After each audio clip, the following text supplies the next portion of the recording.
from the filmmakers behind this latest binge-watching craze, the Netflix original documentary called Making a Murderer. The series follows the case of Steven Avery, a Wisconsin man who was released from prison in 2003 after being exonerated for a sexual assault. But then years later, he was arrested again and convicted of murdering a 25-year-old woman. Well, the women behind this documentary, Laura Ricciardi and Moira Demos, are here now, and they've got some news about Avery's case, which so many people are on the edge of their seats because they're watching this.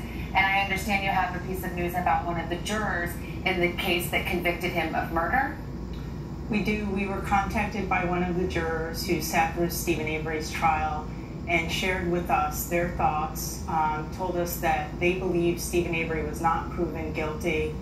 They believe that Steven was framed by law enforcement and that he deserves a new trial. And if he receives a new trial, in their opinion, it should take place far away from Wisconsin. And this is a juror who obviously voted to convict initially. Absolutely. Yeah, that's right. So obviously we asked this person, so explain what happened. Why did you cast your vote for guilty? And what they told us was that they feared for their personal safety. Wow. You're going to come back and talk more about this in our next hour. But before we get to that, are you surprised at the reaction to these 10 parts of this documentary? I mean, it's certainly more than we could have ever dreamed of. I mean, we made this series to try to start a dialogue, and the fact that so many people are talking is just thrilling. Wow. That juror be willing to testify if this thing goes somewhere else? Did they tell you that? This juror said that they have been open about what they told us, and that if someone were to ask, that they would admit to being the source. We're going to talk much more to you guys in the next half hour.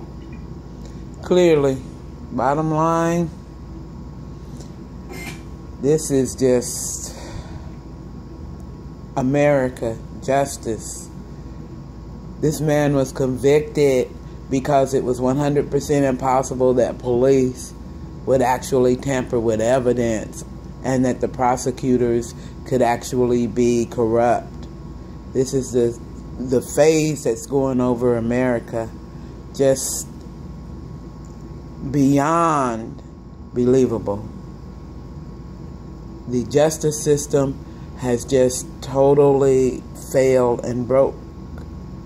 And what the judges and the establishment and the system wants to force down the people's throat is that it's not true. That what you're really seeing of people's lives being destroyed through our justice system, they want you to have it forced now that it's not true. That's the reason why my mother was enslaved. That's the reason why Judge Haas, who is a person with a mind like very similar to Hitler, who just hates everything, hates everybody.